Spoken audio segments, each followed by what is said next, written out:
What does school teach you about money? Nothing. And that's not a mistake. That's not an accident. The way to keep the poor and middle class working hard is never teach them what the rich know. What the rich teach their kids about money, the poor and middle class do not. If you read Rich Dad, Poor Dad, Rich Dad's lesson number 1, the rich don't work for money. Don't you touch that stuff. If I pay you, you think like an employee. Your brain will change. If you learn never to work for money, you'll be a rich man. The people that are being screwed today are the poor and middle class because they work for money. You know, the banker friends, they're not working for money. They have money working for them. Yeah, very big difference in mentality here. What is financial education? It's not get a job, work hard, save money, and invest in a well-diversified portfolio, stocks, bonds, mutual funds, and ETFs. That's not it. The financial industry is 2 things, debt and taxes. Debt and taxes. And we still tell kids to go to school, get a job, work hard, save money, and get out of debt. Now, who tells them to do that? That's the most ridiculous thing there is. The book starts and it says, lie number 1, saving money will make you rich. Yeah, it never will. You know that. All taught that as kids. Yeah, because they can print it. Why would you save it and why would you work for it if they can print it faster than you can work for it? And number 2 is they keep dropping the interest rates on it. You know, Japan still has zero interest rate policy. And the Japanese are the biggest savers in the world. And I'm Japanese, I'm 4th generation. They're not too bright. Right. Why do you keep saving when they're printing it? You know, when I'm in Japan, that's what I mean by fear. They're so afraid because the Japanese, good culture, but they do as they're told. Right. It's very conformist. Very conformist, very conformist. So they just do as they're told, and then they just save money, and their government, this guy Abenomics, is just printing trillions of it and buying ETFs with it, and they don't know what to do. They're afraid they might make a mistake. They're good little students in school. Go to school, get a job, don't make mistakes. So what happens to the average person in a financial crash, they don't know what to do. And right now, as you know, for the middle class of the world, we're in a crash. You know, the purchasing power of the yen, the euro, the rupiah, all going down. And people are working harder and harder and harder, and the central banks of the world are printing more money. And so if someone's listening to us that's stuck in that poor middle class trap and they hear it's their fear that ultimately is keeping them from that, that's a hard thing to hear, Robert. But you're gonna give them the information about what they can do if they can get out of that fear. Well, every time I do a lot of speaking to the masses out there, you know, Lehman doesn't invite me in because we're gone, but they go, well, what, you know, it's so risky. What you're saying is risky. And I said, what I do isn't risky for me, but it's risky for you. And when somebody says, what is risk? You have to look in the mirror. Do you know what I mean? For me to fly in Vietnam, that was high risk.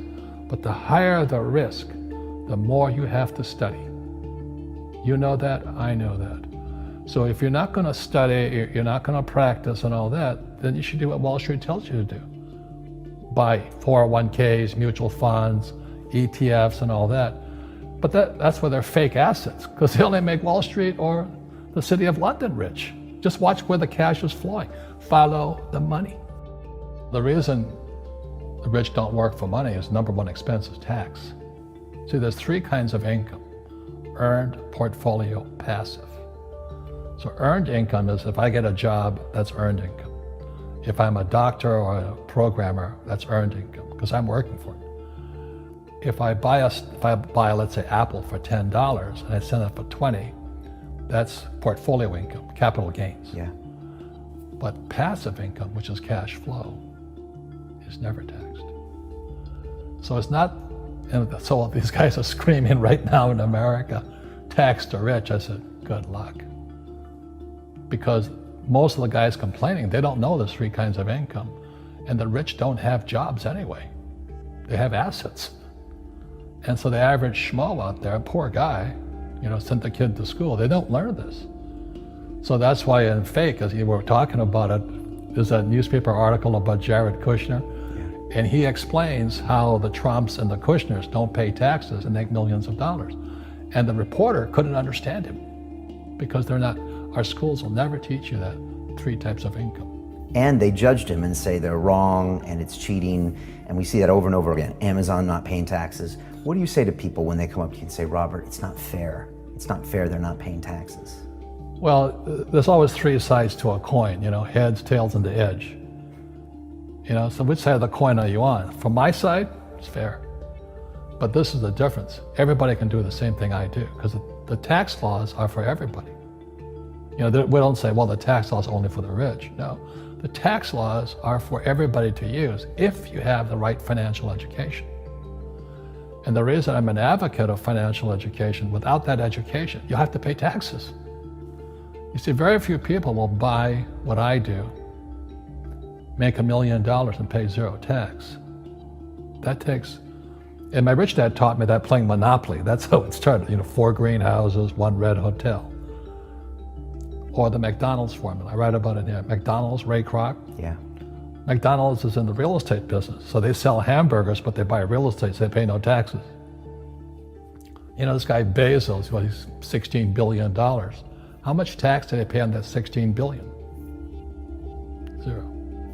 And that's all legal. Anyone can do it. Everybody can do it. But most people lack the education. Correct. So Jared learned about money when he was a kid by watching his father, by watching these people invest in real estate, and said, wow, not only do you get to make the money, you get to keep the money. That's a big problem a lot of people don't understand. They, look how much money I made, but how much did you keep? Because that could be half. How much tax did you pay? Right, what tax did you pay? And so you always say, this is the law. The law is true for every citizen. You can do it, but most people just don't do it. Sometimes, like you said, they don't have the education, but you need to have a plan if you're gonna go do risky things. Well, it's not risky. I mean, to me, what's risky is having a job and paying taxes. Yeah. And saving money because they're printing it. That's the worst thing of all. And that's why there's fake money, fake teachers, because the teachers they don't know it. Right. And fake assets, because Wall Street or the City of London or Lehman Brothers or Goldman and all, they're not going to tell you this. Yeah. How are there billionaire bankers today? Aren't they supposed to be watching your money, You said in here also, the greatest asset you have is your mind. What does that mean? If you really want to be rich, take a class on real estate. Once you understand real estate is based on debt, learn how to use debt as money. So that once you learn how to use debt as money, you can never say, I can't afford it. You see, because the banks will give you, so the banks, after the crash of 2008, the banks gave me $300 million tax-free to buy real estate that the idiots had lost. I hate this, and they were idiots because the prices were so high. Why would you buy it at the top of a market? Don't you know that's going to crash? No. This is, that was the subprime, was the derivatives market, the MBSs and all that stuff, had driven the price of real estate so high, and the rest of us were just waiting. And then when the whole thing came crashing down, all this real estate was now available. And they needed, the Fed and those guys in the Treasury needed guys like us to go in there. So Wall Street gave us hundreds of millions of dollars to mop up all that real estate these guys had lost. Now, it's fair because everybody could do it. Right. So, when I asked the average guy, I said, why don't you use debt? They can't even get a loan because their scores, their FICO scores, I don't even have them here, are so bad. Right. So that's what's going on in the world today. It's fake money, fake teachers, fake assets. The school teachers will never tell you that because they don't know it. My poor dad never knew that. And they think the rich are crooks. The rich just play by different laws. The rules are the same, but you have to do what the government wants you to do. Never say, I can't afford it. Ask yourself, how can I? The reason I have so much money is because I don't say I can't do it. I just go, how can I do it? And I just go and do it. I make a lot of mistakes, but that's how I learn. How can I? It's just a matter of personal willpower, which is spiritual. Just saying, if they can do it, I can do it. And how can I? How can I? And I think as you once said, words become flesh. Yep.